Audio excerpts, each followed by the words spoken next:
은혜 받으실 하나님 말씀 보도록 하겠습니다. 민수기 14장 1절로 10절까지의 말씀을 보도록 하겠습니다. 민수기 14장 1절로 10절까지의 말씀.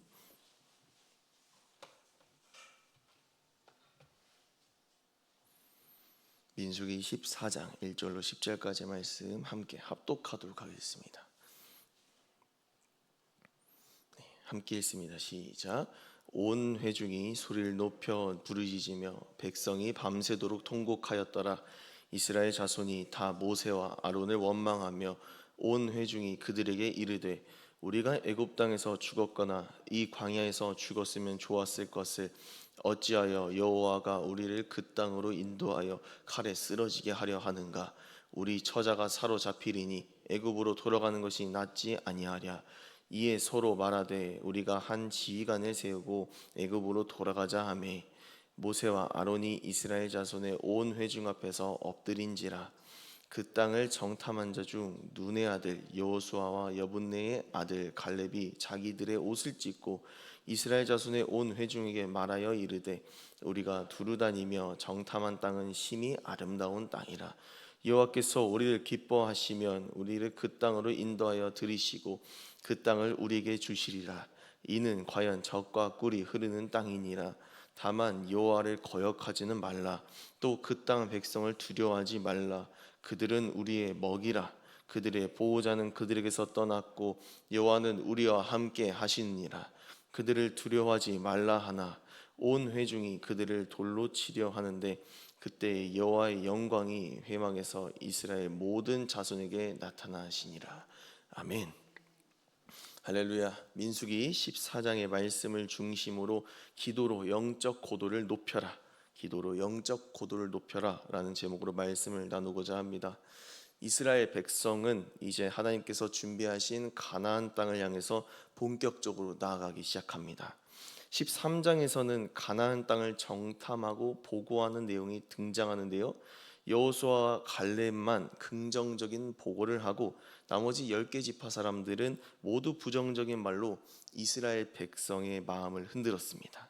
그런 믿음 없는 부정의 말을 들은 결과 효과는 굉장했음을 알 수가 있습니다. 오늘 본문 1절을 보게 되면 하나님께 기도를 해도 모자른데 이 이스라엘 백성이 밤새도록 통곡하였다라고 말하고 있습니다. 그런데 이 통곡의 방향과 주체가 하나님이 아닌 것이 가장 큰 문제입니다. 2절은 이렇게 시작하고 있습니다. 이스라엘 자손이 다 모세와 아론을 원망하며 라고 이 원망과 슬픔의 화살을 모세와 아론에게 향하는 모습을 볼 수가 있습니다. 이는 하나님을 찾지 않은 이스라엘 백성의 완악함을 나타내는 표현인데요, 이러한 모습을 오늘 새벽에 자세히 보고자 합니다. 기도는 무엇이라고 생각하십니까? 기도가 어렵다고 생각하는 사람은 생각보다 적지만 기도에 대한 고정관념을 한번 생각해 봤으면 좋겠습니다. 개인 기도를 하거나 묵상 기도를 해도 저에게는 이러한 습관이 있습니다. 그 습관이 무엇이냐면 무엇인가 대표기도처럼 논리와 흐름에 맞춰서 기도하려는 모습인데요, 그런데 하나님께서 응답하시는 또 다른 기도가 있습니다. 그것은 하나님을 겨냥하며 나의 모든 슬픔과 나의 모든 고통을 쏟아붓는 모든 것입니다. 즉 슬플 때도 기쁠 때도 하나님만을 바라보며 고백하는 모든 것이 기도라는 것입니다. 하물며 시편을 보니까 다윗은 하나님께 기도를 하는데 잘 살펴보게 되어지면 이 사울의 잘못과 죄악을 보고하는 고자질에 가깝습니다. 또한 욥이 시험을 받으면서 엄청난 고난과 시련 가운데 이 신음하는 내용이 등장합니다. 이 모든 것이 무엇입니까? 기도라는 것이지요. 왜 그렇습니까? 다윗과 욥의 공통점은 자신의 문제와 절망의 상황 가운데서도 이 자신의 영적인 시선을 하나님께로 고정시켰기 때문입니다. 하나님의 모든 뜻과 섭리가 여러분은 이해가 되십니까? 가끔은 저도 하나님의 계획과 섭리를 의심할 때도 불평할 때도 있습니다. 그런데도 그 모든 것을 하나님께 쏟아내는 것, 그것을 하나님께서는 우리의 기도로 받아주신다는 것입니다.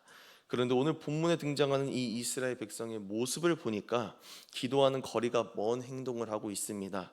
하나님을 바라보는 것이 아니라 모세와 아론을 원망하면서 자신의 모든 감정을 쏟아붓고 있기 때문입니다.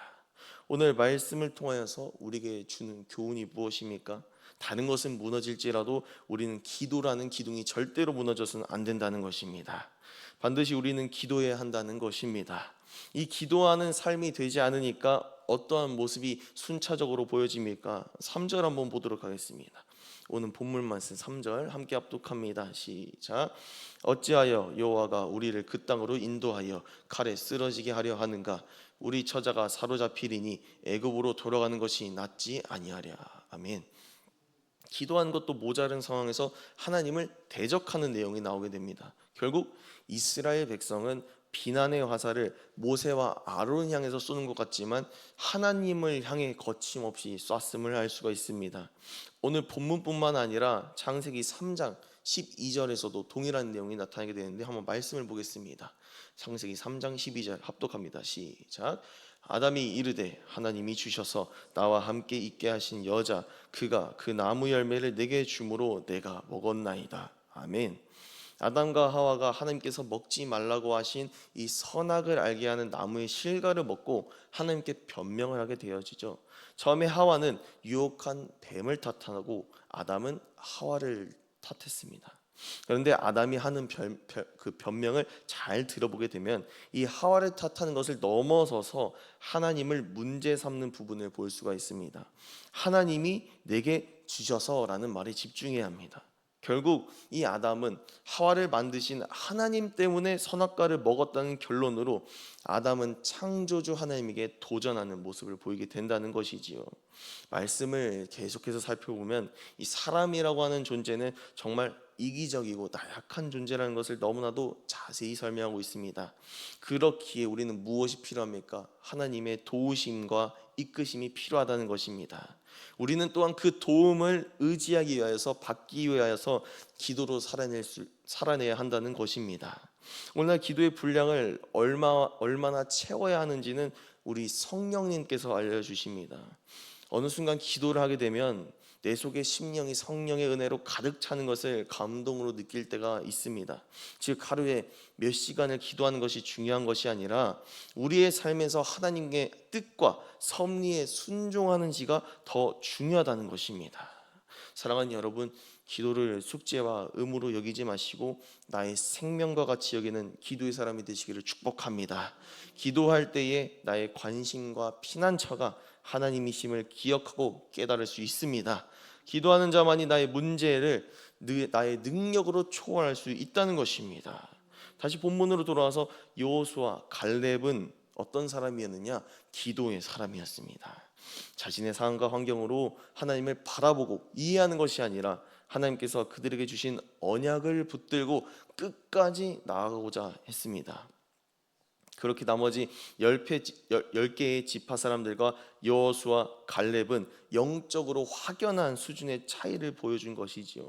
하나님이 하신다고 하면 그대로 믿는 사람과 자신의 눈에 보이는 대로 판단하는 사람의 차이는 엄청난 것이지요. 이러한 차이는 왜 생길까요? 그들이 말하는 말의 중심이 완전히 다르기 때문입니다. 나머지 10개 지파 사람들은 말 속에 무엇이 있느냐? 거주민, 거인 등등 그들을 막는 요인들만 등장합니다. 반대로 여호수아와 갈렙이 하는 말을 잘 살펴보면 여호와 하나님이 그들의 말의 주체가 되어서 언약을 다시 한번 상기시키고 있습니다. 이것이 오늘 본문에서 나타나는 신앙 수준의 차이라는 것이지요. 결국 믿음이 없는 사람들은 거주민이 없었어도 다양한 이유를 새로 만들어 반대했을 것입니다.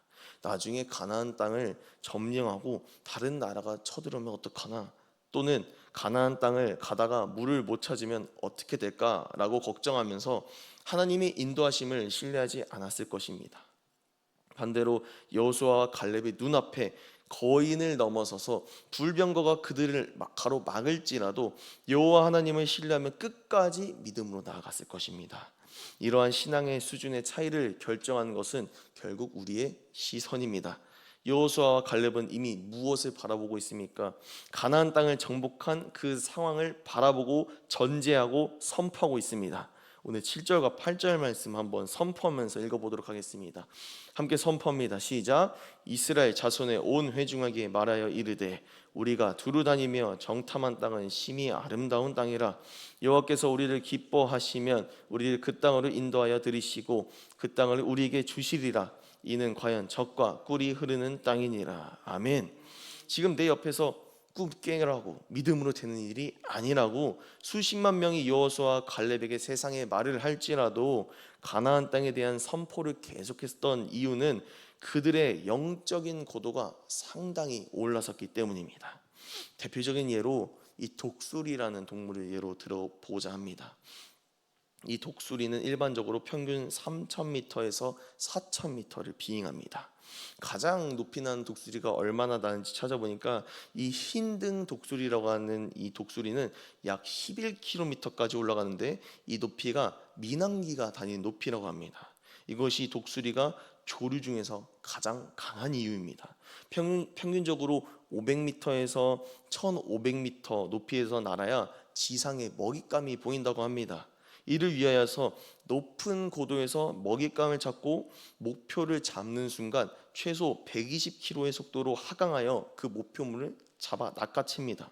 이러한 자연의 원리는 영적인 원리와 동일합니다. 나의 시선에서 문제를 볼 때에는 그 문제는 엄청난 산입니다. 그러나 하나님께서 우리 영적인 고도를 높여주시면 우리의 발 아래에 보이는 문제가 얼마나 작았는지 깨닫게 되는 것입니다. 이러한 경험을 여호수아 갈렙은 가지고 있었기 때문에 당당했던 것이지요. 그래서 9절에서 어떻게 되는지 한번 보겠습니다. 9절 말씀 함께 합독합니다. 시작. 다만 여호와를 거역하지는 말라. 또 그 땅 백성을 두려워하지 말라. 그들은 우리의 먹이라. 그들의 보호자는 그들에게서 떠났고 여호와는 우리와 함께 하시느니라. 아멘. 아무리 우리의 눈에 거인이고 장성한 군대라고 할지라도 그들은 우리의 먹이다라는 이 여호수아와 갈렙의 선포를 우리 심령에 새기시기를 축복합니다. 마치 독수리가 높은 고도에서 먹잇감을 바라보고 그것을 제압하듯이 낮은 고도에서 본 문제를 절대로 크게 보아서는 안 된다는 것이지요. 그렇기 위해서는 우리가 해야 하는 것은 딱 하나, 무엇입니까? 기도인 줄로 믿습니다. 기도할 때 나의 영적 고도가 올라갑니다. 컸다고 생각했던 문제가 얼마나 작았는지 알게 되고 보이지 않는 문제도 보이게 됩니다. 나의 문제를 기도로 다시 한번 바라볼 때에 그 문제는 나의 더 이상 걸림돌이 되지 않습니다. 오직 하나님의 영광을 드러내기에 합당한 감사의 제목으로 전환할 수가 있다는 것입니다. 그래서 예수님께서 나사로가 병에 걸려서 죽었을 때에 이 요한복음 11장을 보니 이렇게 선포하십니다. 이 병은 죽을 병이 아니라 하나님의 영광을 위하며 하나님의 아들이 이로 말미암아 영광을 받게 하려 함이라 라고 말입니다. 우리의 시선으로 보면 의학으로 어떻게 할 수 없는 문제이지만 예수님의 시선으로 바라보게 되어지면 하나님의 영광을 드러내기에 합당한 도구로 보셨습니다. 오늘 새벽에 기도하는 저와 여러분에게 이러한 믿음의 분량이 채워지고 세워지기를 축복합니다. 모세와 아론은 이 죽음의 위기를 문제로 보지 않고 하나님의 일하심으로 보았습니다. 그 비결은 무엇입니까? 기도를 통한 영적인 고도를 높였기 때문임을 기억하시기를 축복합니다. 그러므로 말미암아 의심하고 연약한 이 10개의 지파를 가나안 땅에 입성시킨 모세처럼 우리도 하나님 앞에 날마다 예수 이름으로 간구하고 응답받는 진정한 기도자여 예배자가 되시기를 주님의 이름으로 축복합니다. 시간 공동기도문 함께 선포하고 기도의 자리로 나아가도록 하겠습니다. 함께 선포합니다. 시작. 우리를 날마다 기도의 자리로 초청하시는 주님, 믿음의 여정을 가로막는 문제를 하나님의 영광을 드러내는 도구로 보기 원합니다. 나의 영적 고도를 기도로 높이게 하시며 우리의 피난처 되시는 하나님의 응답을 믿음으로 보고 선포하며 담대히 나아가게 하옵소서. 기도의 분량을 성령께서 채워주시며 기도의 능력을 더하여 주셔서 기도의 사람으로 만들어주시기를 원합니다. 우리의 간구에 응답하시며 삶의 문제를 간증으로 바꾸실 주님을 의지합니다. 응답하실 주님께 감사드리며 예수님의 이름으로 기도합니다. 아멘.